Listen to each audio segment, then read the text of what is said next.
আর dear viewers, যারা video দেখছেন, আপনার কিডনিটা ভালো আছে এটা জানার জন্য আপনি কি কি টেস্ট করবেন। ধরেন আমাদের দুই পাঁচজনের দুইটা কিডনি আছে।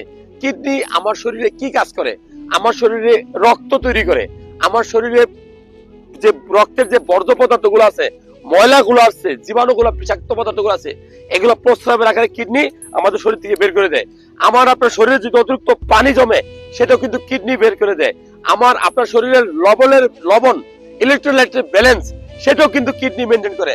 সো কিডনি আপনার জীবনে খুব গুরুত্বপূর্ণ একটা মানে অর্গান, যেটা নষ্ট হলে আপনার জীবনটাই শেষ, বিনাশ হয়ে যেতে পারে, শেষ হয়ে যেতে আপনার আয়ু। সো আপনার কিডনি ভালো আছে কিনা জানতে হলে আপনি প্রথমে যে টেস্টটা করবেন, নাম্বার 1 সিরাম ক্রিয়েটিনিন, নাম্বার 2 যে টেস্টটা করবেন সিরাম ইউরিক অ্যাসিড, নাম্বার 3 যে টেস্টটা করবেন ইউরিক অ্যাসিড, নাম্বার 4 যে টেস্টটা করবেন ইউরিন আরএ, নাম্বার 5 যে টেস্টটা করবেন একটা আলট্রাসোনোগ্রাম। সো আপনার কিডনিটা ভালো আছে কিনা এটা দেখে নেওয়ার দায়িত্ব আপনার।